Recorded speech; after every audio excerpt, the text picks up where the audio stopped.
Trailer that you got all the way to Manitoba with a beautiful main altar and a side altar, sacred objects. Can you just describe how it all came together? Well, it all started when we got a letter. Our priest got a letter from you, Tom, asking if you could have the altars, and you know all the history on how you came across them. And they were really sitting in storage 55 years ago. Approximately, we replaced the altars with the new style where the priest faces the congregation. And the churches weren't large enough to hold both altars, so these ones just went in storage in Whistler Church, which is 10 miles from the nearest town, really out in the bush. And they stayed there until we got the letter from you. Kelly Ziver was very instrumental in getting the approvals, not only from the different parishioners, but from the Archdiocese to gift you the altars. And then my wife came up with the idea of saying, you know, let's just go on a road trip and deliver them, because we saw how fragile they were, and to try and package them and have them shipped would have been, I don't think they would have made it. And I'm delighted how well they held up on the trip. So that's really what brought us here.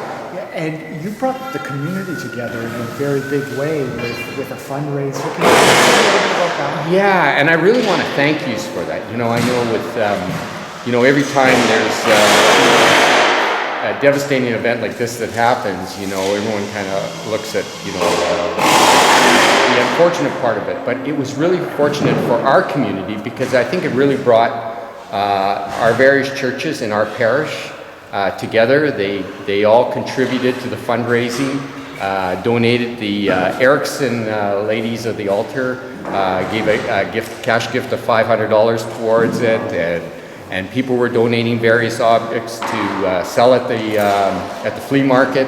And those that didn't have items to give, they gave cash. We even rented some tables out at the flea market, and people that rented tables to sell their own goods gave a cash donation on top of what we were charging to rent. So everyone really came together. People drove away from as far away as 100 miles to attend the event, and it was far more successful than we even hoped it would be. So it'll cover enough not only for the fuel expenses to bring these items here, but there should be money left over to help you in the restoration costs. That's incredible.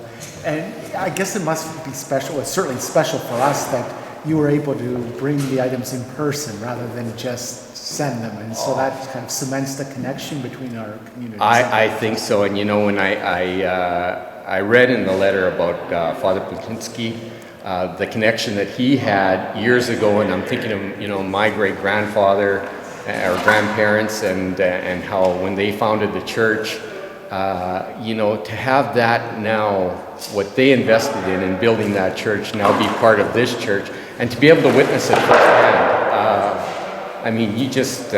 You don't get to experience that every day. So thank you very much as well. Thanks. Thanks, guys. Thank you.